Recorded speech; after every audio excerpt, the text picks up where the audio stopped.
السلام عليكم. وعليكم السلام. حياك الله حسين، مساك الله بالخير. مساك الله بالخير والعافية. السلام عليكم. هوايتنا طبعا هذا الحرق اللي بالتصوير طير اخوكم قيصر واحمد المياحي.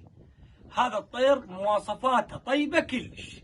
هذا الطير طير زين، هذا الطير طير دعوه، طير جمهور.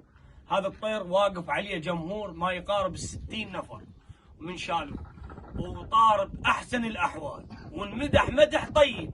هذا الطير اشتروه من الكويت وهسه قيصر ينور لكم عليه. بس للامانه هذا الطير بدايه الموسم صعدوه ذكروا لي اياه ذكر راقي، قالوا مستواه راقي بس شوي امتانين محرصين على الموسم يبدي. نوب وراها بكم يوم ظلوا يبيعون بفروخه، فروخه مستوياتهن راقيه كلش، يعني ترسل محميتنا. من اللي يطب يشتري من فروخ هذا الطير. هذا الطير لوات جناحه وفروخه تلعب وياه وإله تصوير طيب. هذا يسمونه حرق درويش، اعتقد جايبينه من الكويت، موسى درويش، من موسى درويش. ويا عيني على موسى درويش والله يوفقكم يا قيصر. وهذا الطير انا شخصيا انطي بيه 4 كاش، لان ما اريد اعلى على اخوي ابو حسون، انطي بيه 5 كاش.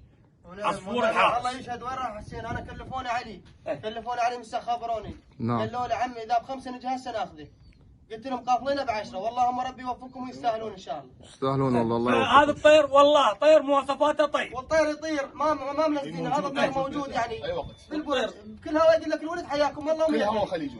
والطير يطير هو وفروخ. للامانه يا ابو علي، انا الطير هذا البارحه قلت لقيصر وديت عليه حتى محمود، قلت له لا نفس فيه محمود على الطير ليش ما يصير اخذ الطير؟ لان الطير شايفه بالمعتدل وشايفه بالهواء الزين. جزاك الله خير. وعاش موسى درويش. وهذا الحمام جاي يطب من الكويت ويلعب، لان يقولون اكو حمام جاي يطب من الكويت ما يلعب، الولد ما يضمونه يطير، موثق باسم موسى درويش. عاش موسى درويش.